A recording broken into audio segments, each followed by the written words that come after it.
कम बख्त तेरी बदउनवानी की वजह से बाजार में हर चीज महंगी हो गई है। बुध 9 मार्च 2022।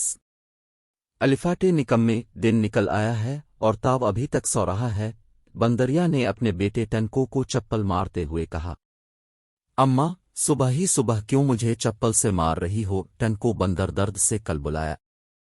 तेरी बड़ी बहन की शादी करीब है और तुझे कोई फिक्र ही नहीं है।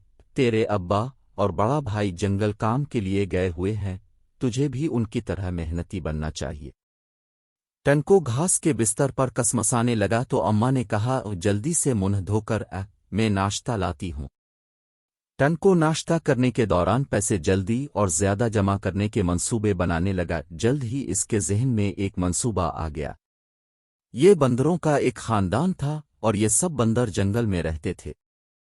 टनको, इसके अम्मा अब्बा, बड़ा भाई मनको और बड़ी बहन चिनकी इज्जत से जिंदगी गुजारने के लिए वो सब मेहनत करते थे। सिवाय टनको के, चिनकी की शादी की वजह से पैसे कमाने अब्बा और मनको बड़े जंगल गए हुए थे। अम्मा घर के सारे काम करने के बाद शेर, चीते और जराफे की बेगमात के कपड़े सीती थी। टनको ने घर के करीब सब्जी की दुकान खोल ली। चिनकी जंगल स्कूल में जानवरों के छोटे छोटे बच्चों को पढ़ाती थी। एक दिन टनको खुशी खुशी घर से बाहर निकल आया और बाहर अपने दोस्तों के साथ खेलने लगा। इसके दोस्त भी इसकी तरह अपनी अम्मा का कहना नहीं मानते थे। 12 बज गए थे। चील ने आकर उसे खबरदार किया, टनको जल्दी से दुकान खोलो, तुम्हारी अम्मा चप्पल लेकर तुम्हें ढूंढ रही है। टनको को चप्पल की पिटाई से डर लगता था, इसीलिए फौरन दुकान खोल ली। सबसे पहले खरगोश भैया आए, भाई 2 किलो गाजरें तोल दो।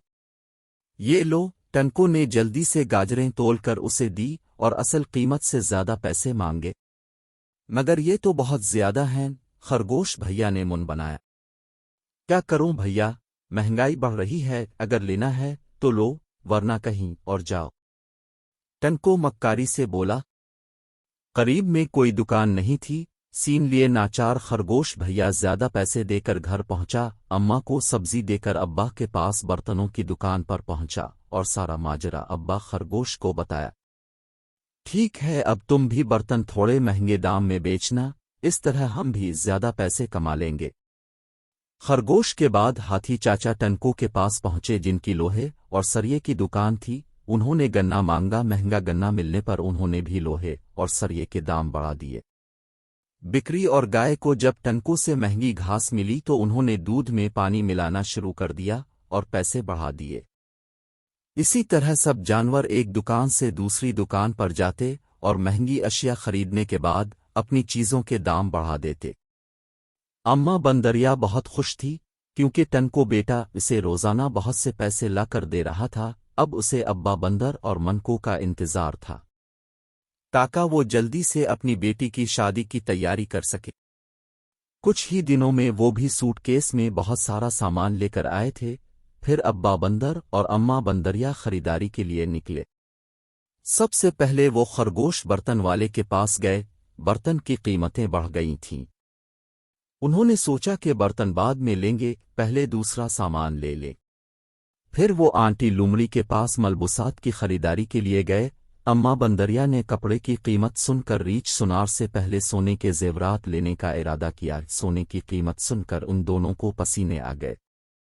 इस तरह वो जंगल की सब दुकानों पर गए, यहाँ तक कि खरगोश की दुकान पर वापस पहुंचे। आखिर अम्मा बंदरिया से रहा ना गया, फौरन बोली, अभी कुछ दिनों पहले तक तो सब चीजों के दाम मुनासिब थे, अब ऐसा क्या हुआ कि हर चीज महंगी मिल रही है?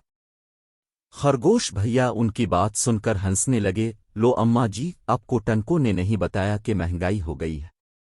फिर इन दोनों ने सबसे पूछा और मालूमात हासिल की तो मालूम हुआ कि सबसे पहले टनको ने महंगाई शुरू की थी।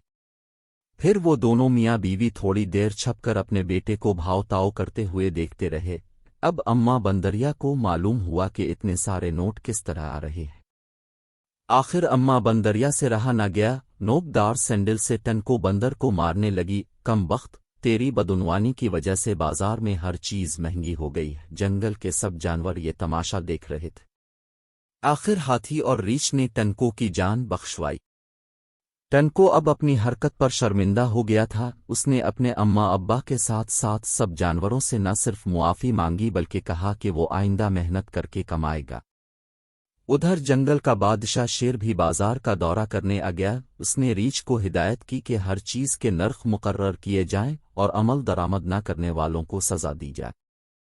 کچھ ہی دنوں بعد اماں بندریا اور ابا بندر نے اپنی بیٹی کی شادی کے لیے نہ صرف دل کھول کر خریداری کی بلکہ شادی پر پورے جنگل کو شادی کی دعوت دی۔ چمکی کی شادی پر سب جانوروں نے مزیدار دعوت الفاڑی اور برسوں تک یہ شادی یادگار رہی۔